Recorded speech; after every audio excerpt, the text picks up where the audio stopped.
So not only do we specialize in chiropractic care in our office, we also specialize in spinal decompression. Spinal decompression is a valid option for anyone with degenerative disc disease, herniations, bulging discs, anyone that's told that they have no options left but surgery. So I know you already know about a subluxation and a degenerative disc from the first video that you saw, but what I want to go into is what a disc bulge and a disc herniation is. When the spinal cord here is running out through the neuroforamina, it can be compressed by a disc bulge. A disc bulge is when the outer fibers of the disc become weakened and the inner fibers start to push out into the spinal cord. As you can see right here, it can alter function and performance of that nerve. Over time, when those fibers weaken too much, it can begin to rupture or tear. When that happens, you get the inner fibers pushing all the way out into the nerve. That's going to be a full herniated disc.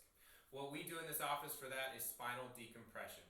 Spinal decompression allows us to isolate a certain level in the spine, whatever disc we want to target, and it allows us to actively pump those two bones together and apart. What that does is it creates a negative vacuum to allow us to suck in that inner material. I have a short video here to show you a good animation of a process called imbibition. Imbibition is just a fancy word for how liquids are flowing in and out of the disc. A disc has no blood or nerve supply, so the way it gets rid of its toxins and gets hydrated is that active pumping motion. So as you can see here, if we had a patient on the decompression table, this would be a zoomed in animation of what's going on between their bones here. So you've got water flowing in and out of the disc.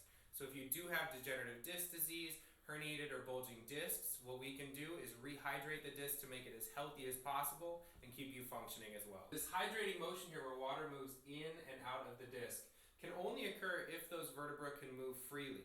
This is where chiropractic care comes in. Everyone who comes into our office who's under chiropractic care, we work to realign those subluxated vertebrae. When those subluxated vertebrae are out of place, the spine can't move as it should, so you can't get that pumping motion that we want right here.